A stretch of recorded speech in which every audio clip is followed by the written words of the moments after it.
what you want to know. What's going on, people? Myke C-Town here with another episode of What Do You Want to Know? You ask your questions. If I like your questions, I answer your questions on camera. So I feel like this is going to be a bit of a long one, so let's just jump right into it. Today's question comes from Jay. And Jay says, "Hi Myke, love your content. A question for you. With hip-hop expanding to so many other genres, do you think we should still call it hip-hop? Whenever I meet new people now and talk about hip-hop, there's this ambiguity as to what hip-hop each of us are referring to. Is it trap, lyrical, mumble rap, etc.? At what point is it just not hip-hop anymore? Just some food for thought." So the short answer to this question is yes, we should still call it hip-hop. I don't think it makes sense to start removing artists from the genre because they incorporate other elements into their music, because that's kind of the basis of hip-hop. Plenty of other artists within other genres do this and they don't get removed from the genre, so no, I don't think it's fair. Now, before we go on, we need to isolate and kind of define a couple of things, because I can already see some twisty mustached kid that looks like Michael Cera just getting his fucking pizza fingers ready to start typing. All right, so in terms of the term hip hop, I still believe that that term defines the culture itself, not just the music. So people who are rappers can be a part of hip hop, and people who are not rappers can be a part of hip hop. You know, Erykah Badu is hip hop. Bobby Brown is hip hop. You know, The Weeknd is hip hop, but they don't make hip hop music.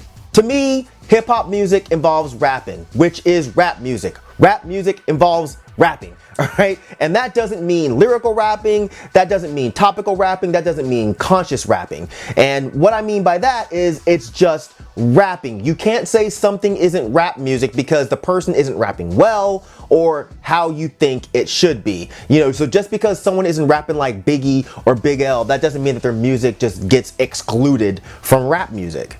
So when I see these conversations come up, it's usually coming from someone who doesn't like the artist whose music spawned this conversation. So someone doesn't like Migos, or someone doesn't like 21 Savage or Lil Peep, and they don't want to accept that there is an element of hip hop or rap music that they vehemently dislike, so they want to remove them altogether. You know, they get bothered because they meet someone and they say, "Hey, I'm a rap fan," and that person automatically assumes they like Lil Pump or some shit. So they say, "Nah, man, that's not rap music, that's not hip hop." And that's just not the way this works, guys. It is rap. All right, it is hip hop. You just don't happen to like it. Again, you can't remove someone's music from a genre just because you don't like the music. And hip hop is not unique to this aspect. Other genres have done this as well. I hear people say how certain bands just aren't metal because of a variety of goofy, subjective ass reasons, even though clearly musically it's metal. We went through this with punk rock. People say Green Day is the punk band because they were on MTV.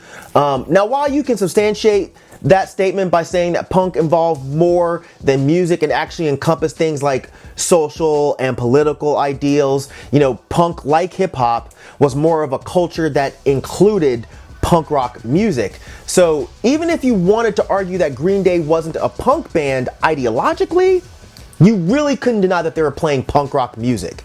So here's where I think the main issue of all of this comes in, okay? Unlike punk rock and metal, hip hop is not a subgenre. Hip hop is a parent genre.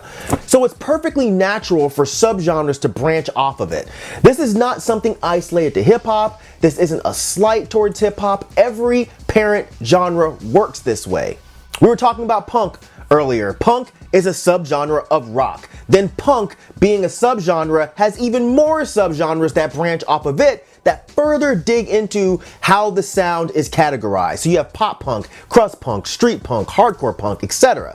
Metal is a subgenre of rock. Then metal has even more subgenres: death metal, thrash metal, black metal, doom metal, sludge metal, etc.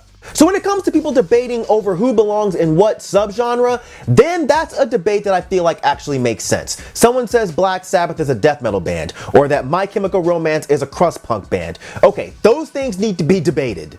But the problem with hip hop is people are not trying to debate about acts being added to certain subgenres. It's not a matter of people saying your Brother Ali is trap or Lil Yachty is a gangster rapper. That's not the issue, because those I feel like would be logical debates with someone. Instead, you have people who are trying to remove artists from the entire parent genre, which that you can't do. Lil Yachty said older hip hop people don't understand evolution or don't want it.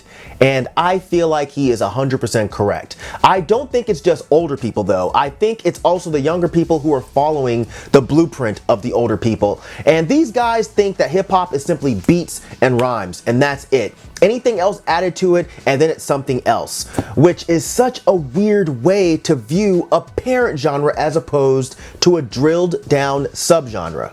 But this idea is not unique to hip hop either. You know, punk went from Dead Kennedys to Good Charlotte, and people weren't happy about that. You know, death metal went from Cannibal Corpse to Carnifex. People weren't happy about that either. You know, country even has this same type of thing with the whole rebel / outlaw country versus pop country.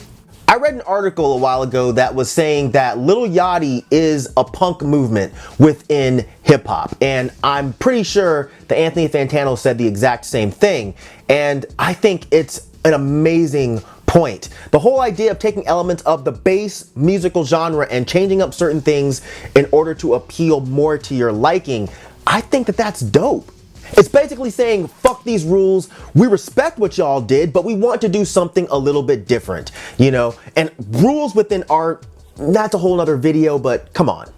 But I want to note that this is not the first punk movement within hip hop. You know, one of my favorite moments in hip hop was the whole Def Jux and Anacon thing that popped off in the very late 90s, early 2000s, where you have multiple acts that were taking the idea of hip hop and stretching it as far as it could go and creating something fresh and new and unique that was still hip hop.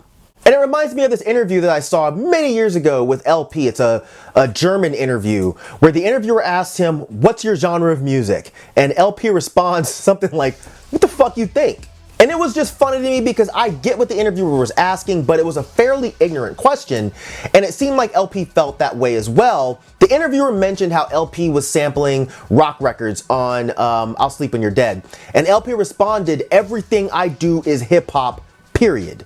And one of the best things he said during that interview was, anytime someone makes a record that appeals to the hip hop crowd as well as other crowds, they want to start giving away the credits to the other genres. And he is so spot on. If someone within hip hop decides they want to start extending their creativity outside of sounding like a very stereotypical hip hop sound, everyone wants to start giving the accolades to the secondary genre that influenced the hip hop sound, as opposed to simply saying that hip hop is diverse enough to where we can make music that encompasses a plethora of sounds while still belonging to hip hop. He said some other stuff that I found to be really profound, so I'll link it down below and you guys can watch it later. But with hip hop, we need to understand something. Hip hop is the most influential culture in the world right now, but we need to accept that the more pure hip-hop stuff is not at all what's keeping it that way. It's not just Talib Kweli, Danny Brown, and Royce the 5'9" that make things the way they are. It's the fact that hip-hop has that, but also has Lil Baby, and Big Sean, and Drake, and A$AP Rocky, and Lil Peep. You know, this stuff that rap purists complain about did a lot to get hip-hop to the status of popularity that it's at. And I feel like you have to respect that. And to this whole real hip hop versus fake hip hop shit, there is no real and fake hip hop, y'all. Cut this shit out. Y'all sound goofy with this shit. Like, y'all act like Biz Markie wasn't rapping next to Big Daddy Kane and Cool G Rap back in the day. And that's nothing against Biz. Biz could get down, but he wasn't known for being a super technical lyrical rapper. He was the funny and entertaining but super creative guy. The same sentiment goes for Run DMC or Beastie Boys or Slick Rick. You know, dudes who weren't crazy technical rappers, but they had huge impacts on hip hop because their music was important and people understood their strengths and their places within the genre. And I feel like this is something that hip hop purists have forgotten how to do. So people acting like real hip hop is dudes who really rap their asses off. Like, y'all are creating your own narrative out of the history of hip hop, and I really feel like that needs to stop. Hip hop is hip hop, y'all. Rap is rap. If you're rapping, then it's hip hop. And of course, hip hop can kind of share certain things with other genres like rap metal, where I feel like that falls directly in the middle there. But on average, hip hop is hip hop, rap is rap. I'm sorry you may have to drill down your tastes when you're having discussions with people, but that's just the way it has to be when you have a genre as large and as all-encompassing as hip-hop. And the thing that blows me away is you guys should be happy about that and not complaining.